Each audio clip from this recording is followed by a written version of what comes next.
एक पति गंदी फिल्मों को देखकर अपनी पत्नी के हाथ पैर बांधकर करता था उसके साथ दरिंदगी, और फिर पत्नी जब मना करती थी तो उसको धमकी देता था कि मैंने 4 कत्ल पहले ही कर रखे हैं, अगर तुमने विरोध किया तो मैं तुम्हारा भी कत्ल कर दूंगा।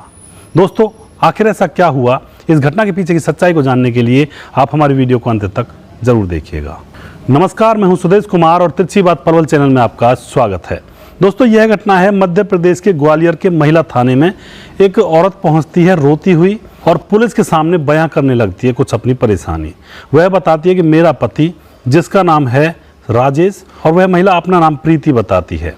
महिला कहती है कि मेरी शादी आज से 7 साल पहले हुई थी और मैं अपने पति के साथ आराम से रह रही थी, लेकिन मेरा पति पिछले कुछ दिनों से फ़ोन पर गंदी गंदी वेबसाइट देखता है और उसी तरह से मेरे साथ संबंध बनाता है, हाथ पैरों को बांध करके। और जब मैं विरोध करती हूँ तो मुझसे कहता है कि मैंने 4 कत्ल पहले कर रखे हैं, अगर तू ज़्यादा बोलेगी तो मैं तुझे भी मार डालूंगा। दोस्तों, यह बात सुनते ही पुलिस के कान खड़े हो जाते हैं और फिर दबिश देती है और पुलिस राजेश को उठा लेती है। सख्ती से उसकी मल्लम पट्टी की जाती है, पूछताछ की जाती है, तो राजेश अपने मुंह से सारी घटना बयां करने लगता है। दोस्तों, राजेश पुलिस के सामने कहता है कि आज से 10 साल पहले मेरी मुलाकात एक लड़की से होती है। वह शादीशुदा है, उसके 2 बच्चे हैं, छोटे छोटे से, एक 5 साल का, एक 4 साल का। और फिर मैं उससे मिलने लगता हूँ। वह जो लड़की थी उसने घर से भागकर शादी की थी और घर वाले भी उनके विरोध में रहते थे और वह अलग से रह रहे थे, एक मकान किराए पर लेकर के। दोस्तों, उसके बाद वह बताता है कि मेरी उस लड़की से नज़दीकियाँ बढ़ने लगती हैं और फिर हम दोनों एक दूसरे से प्यार करने लगते हैं। और फिर मेरी प्रेमिका कहती है कि क्यों ना मेरे पति को रास्ते से हटा दिया जाए, उसके बाद मैं तुम्हारे साथ रहूँगी, अपने जीवन को अच्छे से गुजारूँगी।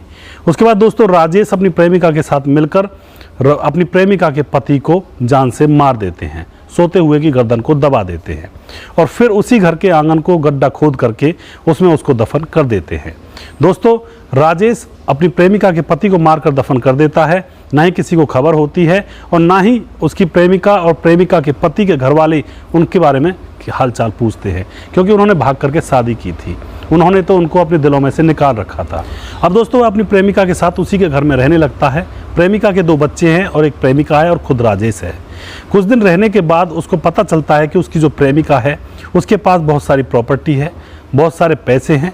तो वह अपने मन में विचार करता है क्यों ना इस प्रेमिका को और इसके बच्चों को भी रास्ते से हटा दिया जाए और फिर उसके बाद इनकी सारी प्रॉपर्टी मेरी हो जाएगी। दोस्तों, उसके बाद राजेश इंतज़ार करता है उस रात का जब उसे यह कारनामा करना होता है।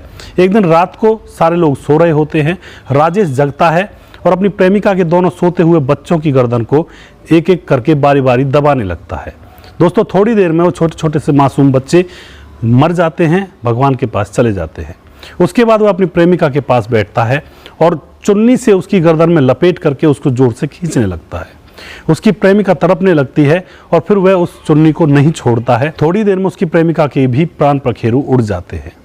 दोस्तों, वह तीनों लोग मर जाते हैं, माँ बेटे। उसके बाद वह उसी जगह पर फिर से गड्ढा खोदता है और अपनी प्रेमिका के पति के पास में ही उन तीनों लोगों की लाशों को दफना देता है और फिर उसके ऊपर मिट्टी ढक देता है। दोस्तों, उसके बाद वह सारी प्रॉपर्टी को बेच करके अपने घर चला जाता है और फिर 2-3 साल के बाद वह एक दूसरी लड़की जिसका नाम प्रीति होता है उससे शादी कर लेता है। दोस्तों, पुलिस उसको अरेस्ट कर लेती है, उसको तुरंत जेल में भेज दिया जाता है, मुकदमा दर्ज किया जाता है और उसके आस पड़ोस में जो लोग रह रहे थे वह दांतों तले उंगलियां दबाकर रह जाते हैं कि एक सुंदर खूबसूरत सा दिखने वाला एक लड़का सीरियल किलर भी हो सकता है। और यही गलती प्रीति ने की थी, उसने उसके बारे में आगे पीछे का जाना नहीं था और उससे शादी रचा ली थी। उसको भी नहीं पता था कि ये तो सच में ही सीरियल किलर है। तो दोस्तों, कभी भी किसी से रिश्ता जोड़ें तो उसके आगे पीछे का सारा कुछ जान लें, तब जाकर उससे रिश्ता जोड़ें, वरना गलतियां आज के ज़माने में बहुत ज़्यादा होती हैं। बहुत ज़्यादा लोग धोखेबाजी का काम कर रहे हैं। दोस्तों, यहाँ पर उसने अपनी प्रेमिका को जान से मार दिया, उसके पति को जान से मार दिया। उसके बाद जिस प्रेमिका ने अपने पति को मरवाया था उसको भी सज़ा मिल गई, लेकिन जो 2 मासूम से बच्चे थे, 2 छोटे छोटे बच्चे, उनको सज़ा जो मिली वह बहुत ही गलत थी। उन्होंने किसी का क्या बिगाड़ा था। उसके बाद दोस्तों, राजेश को भी सज़ा मिल गई। सज़ा तो इन सभी को मिल गई, लेकिन यहाँ पर जो 2 छोटे छोटे बच्चे थे उनका क्या कसूर था? उनको ज़बरदस्ती बेकाल के मार दिया गया। तो आप क्या कहना चाहते हो? राजेश को क्या सज़ा मिलनी चाहिए? और जब उससे पूछा गया कि तुमने अपने 4 कत्लों के बारे में क्यों बताया अपनी पत्नी को, तो वह यह भी कहता था कि मुझे नहीं पता था कि यह थाने में जाकर मेरी शिकायत कर देगी।